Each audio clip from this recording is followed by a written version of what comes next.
think I'm actually going to start making this more of a thing, a weekly thing where I actually have my Twitter, I post like a question or like something for my Twitter followers to respond where I can answer this on the show. And what I actually did was I just pretty much put a poll out there. Not a poll, but just to kind of like, hey, ask me anything as far as sports related, life related, and I'll answer them on the air just to kind of get my Twitter followers involved. I loved hearing from them. I love talking to them whenever I get the opportunity to. So these questions, I'm actually just going to read these questions in order of how I received them. So there's no like specialty when they came over. So the first question is going to be from Detroit Beastie. And he said, this is actually a deep one. He said, do you have any major life regrets? Maybe with a career decision, maybe with a loved one? And when I look back actually on my life, they always say no regrets, right? Like not even a single letter. But when I look back on my life, I think the only regret that I really can say, like as far as a career, was maybe just taking a break from my podcast. Like if anyone that used to listen to my show, I would do this all the time, but then I made a career change where I wasn't able to do my podcast anymore. And looking back on it, I would say that in school, I wish I would have made like different career change as far as a degree. Now I did to get my degree, but looking back on it, I wish I would have done something a little more related to my field of what I wanted to really be involved with. But in the end, I have no regrets as far as where I am today. Everything happens for a reason. And that's why I just keep doing my podcast because I love doing it every single day. Next, Sports Bliss with One said, if you could go to one championship, which one would it be?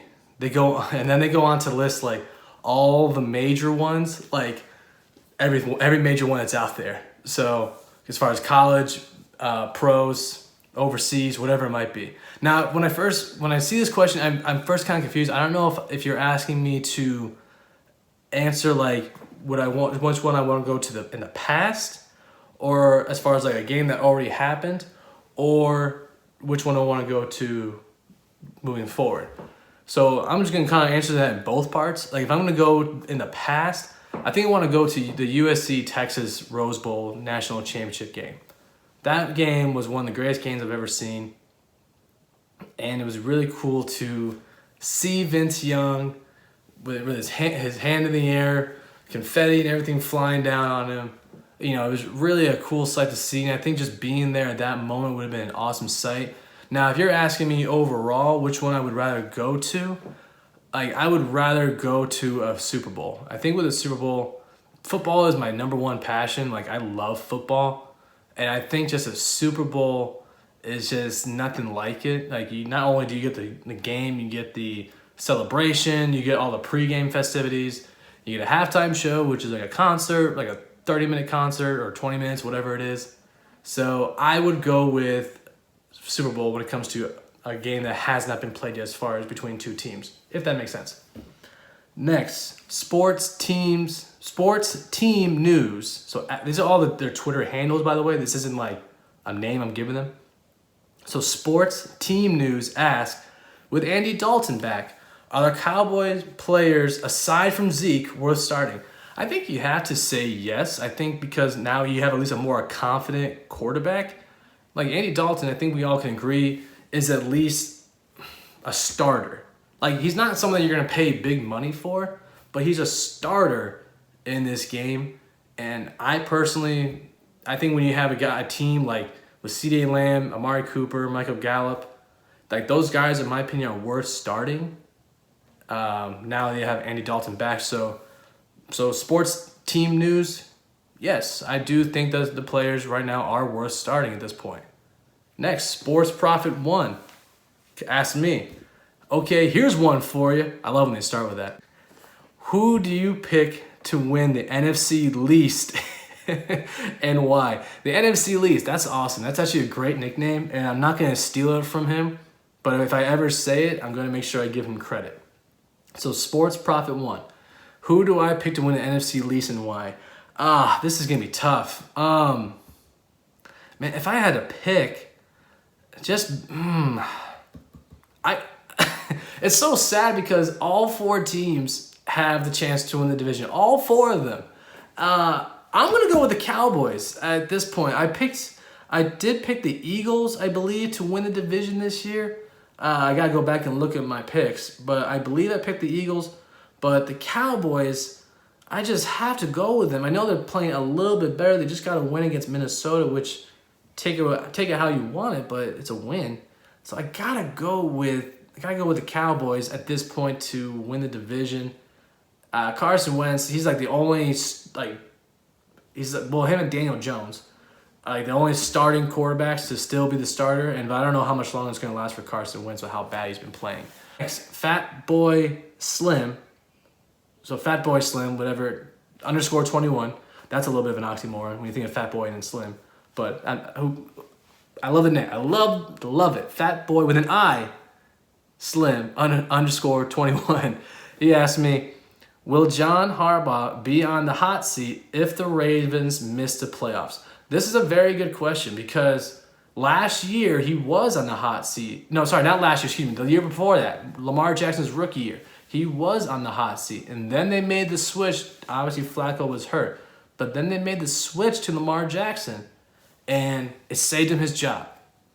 And then last year, an amazing year, 14-2, number 1 seed, all this stuff, first round bust. Like, gone. So I think it's going to be tough because I know the offensive line is a little bit of an issue. I don't think he's going to be on the hot seat. But I do think that if they miss the playoffs, you're going to have to at least go back to the drawing board and realize why we missed the playoffs. Like, you may have to switch the offense from what Lamar's already been doing because now teams are figuring it out. So you have to figure out what you can do better the rest of the way. So that's my answer to that one. Fat Boy Slim _21. I don't think he's going to be in the hot seat just yet, but the seat may get a little warm if they miss the playoffs. Next, Nicky Nick 9384. They actually have their own podcast too. So they said we are ranking our top 4 Thanksgiving foods tonight on at Third and 3 podcast. I've actually listened to their podcast before. If you haven't, give them a check. Give them a check out because Third and 3, a good podcast. Would love to hear yours. Okay, so so this says, top 4. Oh, okay. So, well, my number one is going to be pumpkin pie loaded with whipped cream. Pumpkin pie with whipped cream is my go-to meal. Then I gotta go with turkey, and then I gotta go with ham. But I don't know if I'm gonna have turkey and ham at the same time. I also make a Jell-O. I'm gonna put this in there because I love my Jell-O, so everyone can deal with that. I make a Jell-O where it's like Jell-O, like marshmallows and like whipped cream all mixed in one and just kind of like blend it up. I don't know why I did the stirring thing. It's a blender. I blend it up and comes out very good. If anyone wants to copy the recipe, it's really just Jell-O. Put it in the fridge, let it sit there for a few hours till it gets, becomes Jell-O. And then take it out, put whipped cream, blend it up, and then put that in the fridge. And then when you're done, put marshmallows all over it. There it is.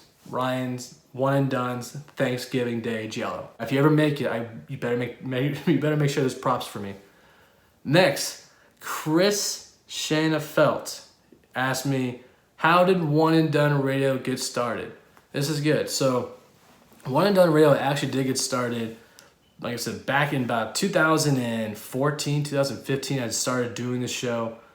It was just a way for me to talk sports. I've always wanted to be involved with sports when it comes to media or radio. And actually, before I even did my podcast, I would actually go and I wrote for sports websites. I would actually go to the University of South Florida, down in Florida where I used to live, and cover the USF Bulls. And it was actually really cool experience because you go in the press box. It was nice to see like a team after a win and interview those players, and then a team after a loss and interview those players. Like, it's night and day, especially for USF. I mean, I don't know how it is everywhere else, but USF, it was like night and day when you're interviewing these players and these coaches. So to answer your question, it just started as an idea when I actually had played football in high school, it was actually, the name actually came from one of my teammates calling me one and done. Like, because he played defense and I played receiver on offense. So he called me one and done. Like, oh yeah, you're done. One and done. I'm like, okay, really creative. So that's how the name came about. So I remember that name. And then just doing the show overall, it's just something that I just enjoy doing. And I always love bringing in guests from like either shows, radio networks, whatever it is, newspapers across the country. And it's just something that, I don't know how big the show will ever get, but it's something that I just love doing, and I'm going to continue to do it until someone tells me otherwise. And then last but not least, Sports Talk with 2 L's, when you spell talk, asked me, what impact is sports having on today's society? I think when you look at everything that's been going on in today's society, sports is honestly just kind of like an outlet to try and take away all the negative stuff that's been going on. And when I'm saying negative stuff, I guess I'm mainly talking about COVID, because obviously with everything going with the Black Lives Matter movement, athletes have voiced their opinions, have shown they're going to unite and everything with that. So my opinion when it comes to how sports is related with COVID, I think sports kind of gives people just an outlook, just something to distract them from a pandemic, something to distract them from the negative stuff that they don't want to deal with. Like they just want to maybe just sit down and watch their team. Like when basketball and like baseball came back, I think a lot of people were just relieved to see sports. Like I'm not gonna lie, like it was kind of nice seeing like the replays of all the games that happened, and the 30 for 30 for Michael Jordan and the Last Dance, and it was kind of nice to see all that, but it was kind of boring. Like you want to see live stuff. Like I can only watch recaps of all these big time games that happened so many times. Like I just need to see something different. So I think it was just a good way, in my opinion, for sports. Now, granted, there's have been cancellations of games, of like events that have happened. There's been all these cancellations, people getting testing positive, being sick, being out for time. All that's happened, shutdowns of the facilities. I get all that, but I think players want to play. Like that's the one thing I look back. It's like athletes want to play. They want to do their sport. Like that's their job. Like I know college athletes want to be college athletes, and some of them actually just want to be college students. And they want to opt out and not play. There is no wrong answer with that. But when you look at what and sport does, sometimes it just gives an athlete or gives somebody like just a time away from like COVID, it just gives them a time away from like hearing all the news of all the cases and all the deaths. And it's just like, I think now is sports maybe progressing COVID a little bit? Again, I don't know. I'm not a doctor. Like I'm just not, that's why I do this. So, but in the end, I think sports is just having an impact where it's giving people an outlet to watching something and not thinking about COVID for maybe just 2 to 3 hours. Or if you're watching Sunday football or whatever it is, football all day or sports all day, it's just giving people an outlet to distract them from what's going on when it comes to COVID. Like, hey, there's a game on. These teams have all tested. They all passed protocol. They can play. Let's go sit down and watch. Like I remember I saw a TV. That's funny. Remember I saw a commercial on TV of 2 guys. They cracked open beer and they sat down. One guy's like, who's playing? And the other guy's with the beer is like, who cares?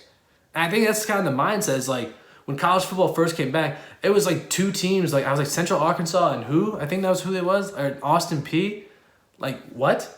But people would just wanted the outlet and they loved it. I know I'm like rambling on this answer, but I think it's a very big question to talk about. So that'll do it for the mail. I don't know if I can call it the mailbox or like the questionnaire. I don't know what to call this, but that was cool. And thank you to all the followers. Again, Detroit Beastie, Sports Bliss with 1, Sports Team News, Sports Profit 1, Fat Boy Slim _21, Nicky Nick 9384, Chris Shanafelt, and at Sports Talk double L for the talk. Thank you to everybody for sending in those questions.